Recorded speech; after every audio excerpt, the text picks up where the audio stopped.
নমস্কার, আপনাদের সবাইকে স্বাগত। ভারতের জন্য সবথেকে খারাপ দিক কি জানেন? সেটা হলো ভারতের প্রতিবেশী দেশগুলি এমন এক সমস্যার মধ্যে পড়লেই ভারতের সাহায্য নেবে, সুযোগ ফেলেই ভারতকে সমস্যার মধ্যে ফেলবে। এবার এমন একটি বিষয় সামনে এসেছে যা ভারতের জন্য খুবই গুরুত্বপূর্ণ, আর তার উপরে নজরে রয়েছে চীনের। চীন চায় এর মধ্যে ঢুকতে। আসলে বাংলাদেশের অন্দরে তিস্তার নদীবক্ষে ড্রেজিং ও তার উন্নয়ন ঘিরে ঢাকা এবার নয়া প্রজেক্ট শুরু করতে চলেছে। এই প্রজেক্টে লগ্নি করতে বহুদিন থেকে মুখিয়ে রয়েছে চীন। এদিকে প্রজেক্ট ঘিরে আগ্রহী ভারতও। এই পরিস্থিতিতে ভারত ও চীনের মধ্যে বাংলাদেশের এই প্রজেক্টে ঘিরে প্রতিযোগিতায় কাঁটে কি টক্কর চলছে বলেই খবর বহু রিপোর্টে। এই টানটান পরিস্থিতির মধ্যে দিল্লি ঢাকা বৈঠক সম্পন্ন হলো। ভারতের বিদেশ সচিব বিনয় কাবট ও বাংলাদেশের তরফে মাসুদ বিন মোমেন এই বৈঠকে উপস্থিত ছিলেন।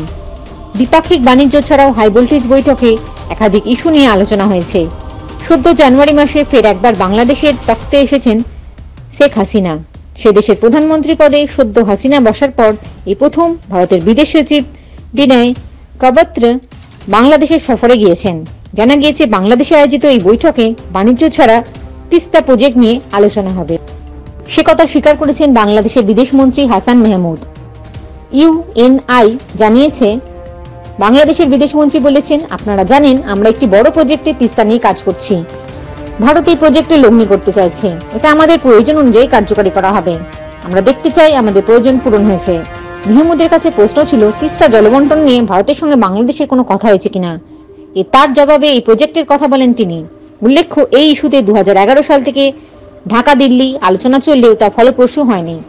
এদিকে তিস্তা নিয়ে বাংলাদেশের $1 বিলিয়ন প্রজেক্টে লোলুপ দৃষ্টি রেখে লগ্নির প্রস্তাব দিয়েছে চীন। এই প্রজেক্ট চীনকে দেওয়া নিয়ে ভারত উদ্বেগ প্রকাশ করেছে বলেই খবর। এখন দেখা যাক কি হয় আগামী সময়ে। জয় হিন্দ, জয় জওয়ান, জয় কিষান।